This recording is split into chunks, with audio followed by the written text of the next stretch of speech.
Good evening, everybody. Good evening. I'd like to welcome everybody to the meeting tonight. So apologies for absence. We've received apologies from councillors Ruth Brown, John Bishop and Terry Tyler, and also now David Levitt. Having given due notice, Councillor Simon Bloxham has advised he will be substituting for Councillor John Bishop. Are there any other apologies? No. Okay, so the minutes of the 2nd of September, I propose that we take as read and approve as a true record the minutes of the meeting of the 2nd of September 2021. Can I have a seconder, please? Thank you, Morgan. Notification of any other business, there is none. Chair's announcements. Audio recording. In accordance with the council policy, this meeting is being audio recorded as well as filmed. The audio recordings will be available to view on ModGov and the film recording via the NHDC YouTube channel.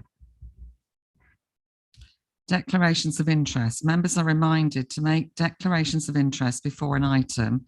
The detailed reminder about this and speaking rights is set out under the Chair's announcements on the agenda.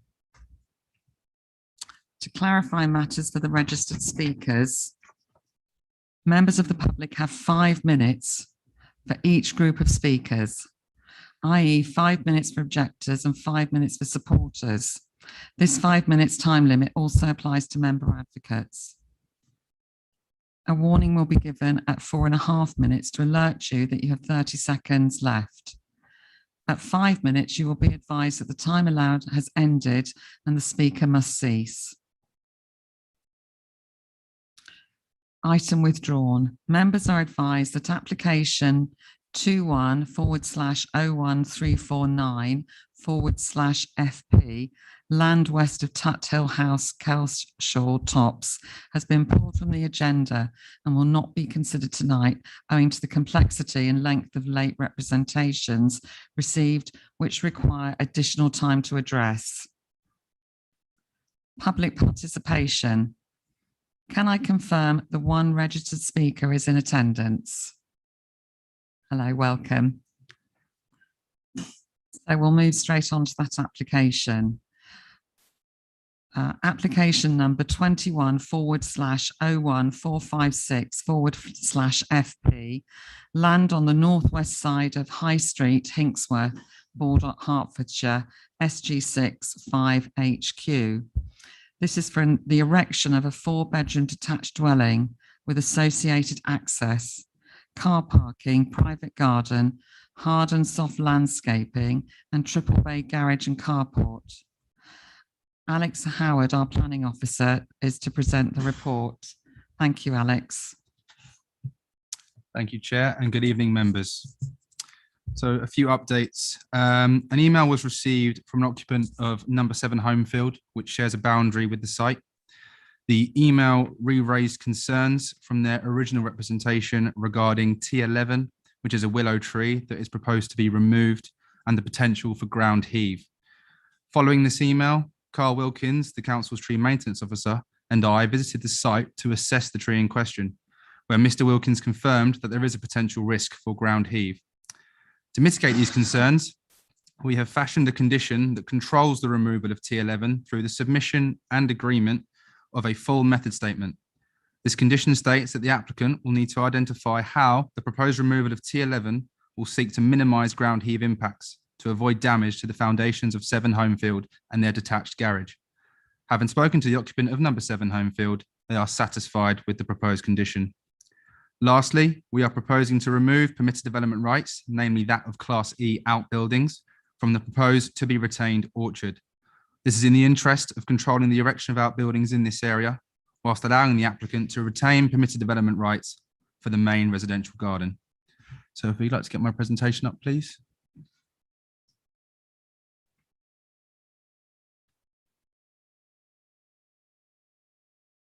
Next slide. Sorry, next slide, please. Thank you. So the application site is located to the northwest of the High Street in Hinksworth, between a field to the north, which is shown in green, and the residential properties on the east, west, and south sides. All of the site is within the conservation area and designated as rural area beyond the green belt. Next slide, please. This is the entrance to the site from the High Street adjacent to the cottages, which you can see on the right. You can also see from this picture the dense tree line on the left side of this access, which is proposed to be retained. Next slide, please. This is a view from of the site from the adjacent highway home field. Next slide, please. This is another view of the site further up the adjacent highway home field. You can see the end of the access road on the right side of the photo, next to the existing outbuilding that serves the cottages. Next slide, please.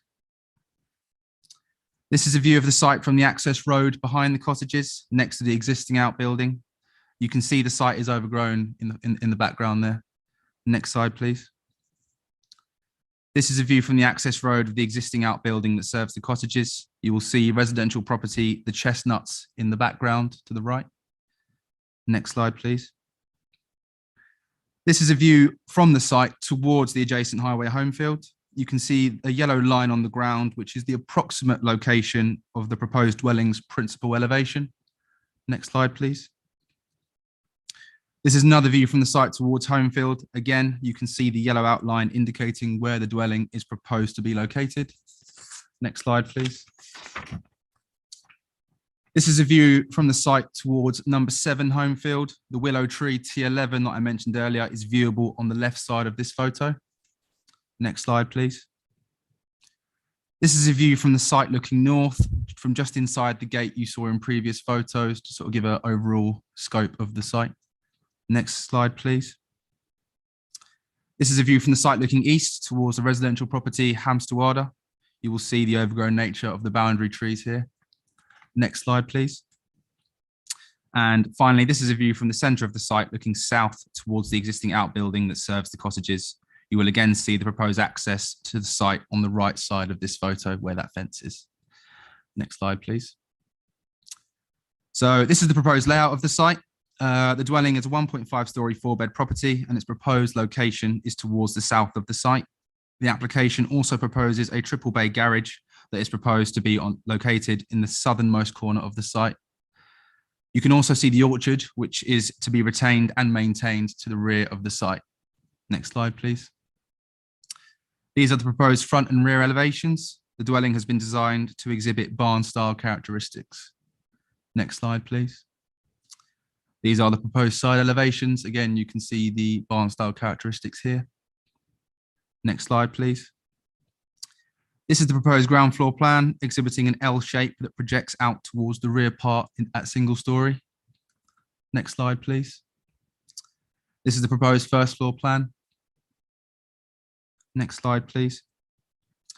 These are the proposed elevations and floor plan of the triple bay garage. You can see it has been designed in a similar way to the proposed dwelling. Next slide, please. And this is the submitted tree protection plan, which was accompanied by a full arboricultural impact assessment. The proposal is to retain many of the trees in the orchard to the northwest of the site and provide a formal garden to the rear of the property. Please note that precise landscaping details are yet to be finalised, and such final details will be reserved via a landscaping planning condition. That is the end of my presentation, and I would like to summarise the merits of the scheme, if I may. The proposal is recommended for approval for a number of reasons. Policy SB2 of the Emerging Local Plan designates Hinksworth as a Category B settlement, where suitable infill development that does not extend a village's built core is allowed. This proposal is considered to be infill development and therefore constitutes compliance with Policy SP2, which can be awarded significant weight given the current position of the Emerging Local Plan nearing adoption. The scheme has been sensitively designed to exhibit barn-style characteristics, which are sympathetic to the setting of Hinksworth. The site is within the conservation area, and although it is accepted that some impact will be occasioned, this would be to the lower end of the less than substantial harm in my view, as per paragraph 202 of the MPPF.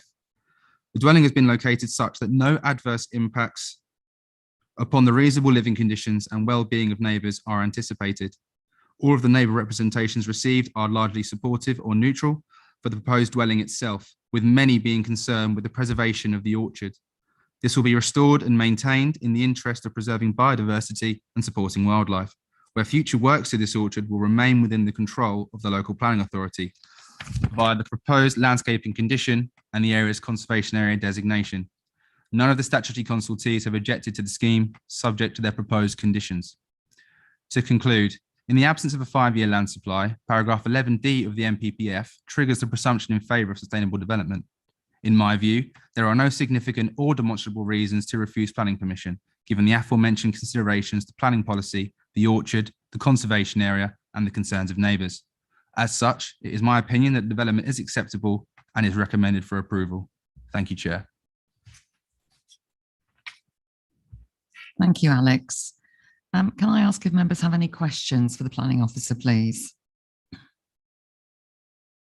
No? Okay, thank you. I'd like to invite our registered speaker, Nicholas Tiffin, to speak in that case. Thank you, Nicholas. You have 5 minutes, okay? And we'll give you a reminder just before the end. Appreciate that. Thank you. Firstly, I'd like to thank the chair and the committee for allowing me to put my justification forward for the said development. I have lived in the village of Hinksworth for many years and am actively involved in the upkeep and sustainability of our village. So before embarking on this proposed project, I gave it serious thought and consideration, not only for my family needs, but the needs of my neighbours and the effect of such a development on the community, both practically, but also visually. I have lived close to the site for many years and still do, and have seen its demise both from a visual and ecological standpoint. The potential for the site to be acquired and misused was a concern to me and many of the villagers that I spoke to. The self-build I propose has been designed not only to create an eco-friendly dwelling, which will fit in the local surroundings, but designed to protect the neighbouring properties. It ring-fenced the core orchard area going forward, which is in much need of maintenance and rejuvenation, whilst bringing in further local wildlife into the heart of our village. The land up till now has been used as a dumping ground for old plastic windows and general rubbish, and I have had a number of positive comments from the neighbourhood for the clean-up work that has been done so far. This is going to be our home, and whilst the design has been done in a way to minimise upper floor windows, it is important that we incorporate older age proofing into the build with ground floor bedrooms alongside renewable features such as air source heating, rainwater collection and electric hookup points. The proposed landscaping plan will incorporate many more trees, hedges, gabion features to encourage insects and wildlife into the garden. The orchard will undergo an improvement programme to ensure the trees that are alive can flourish, whilst planting new species where necessary to ensure that it is sustained going forward. Additional to this, bird and owl boxes will be planned and the position of a beehive to ensure the site has a positive ecological contribution going forward. I hope I can get the support of the committee for this development. Can I ask the planning officer if you'd like to respond to anything raised? Okay, thank you.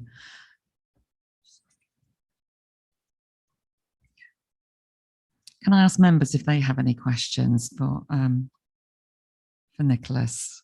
No? Okay, thank you. Okay, so in that case, we'll move to the debate. Does anybody have anything they want to raise in debate? Goodness me, we're very quiet tonight, aren't we? Yeah, exactly. Okay, right, so Councillor Mike Rice, would you like to ask your question? Thank you, Chair. Having listened to Mr. Howard's report, which I'm in full agreement with, and having read the papers, I see no planning reason whatsoever why we should refuse this, and I am quite happy to propose that we accept the officer's recommendation.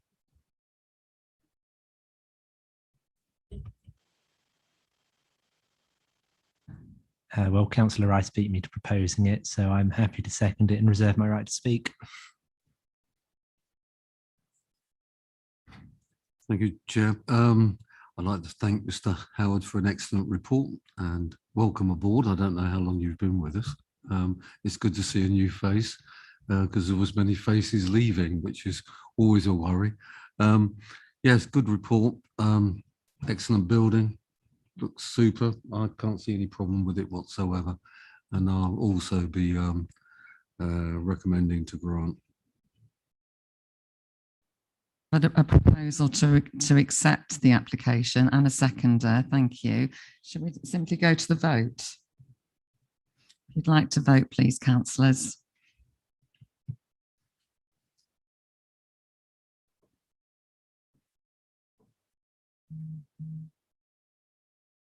Chair, that motion is carried unanimously. Thank you very much. That's it. We only have the one application to deal with tonight, but thank you very much for attending, Nicholas. That was nice and easy. Are there any planning appeals, Simon? Oh, the only thing I was going to say, Chair, is I've just checked and we still haven't had a decision on the Heath Lane, and the other one that caused interest was the Gladmans in Royston. We still haven't even had an appeal on that one, which is surprising. And I think by about middle of October, I think it was 11th of April that was refused. So by about the 11th of October, if we haven't had an appeal by then Gladmans will have not done an appeal. So, but I'll let you know as soon as we get anything. Sorry to drag you all out for one item. Sorry. Okay, so I'll bring the meeting to a close then. Thank you all for coming.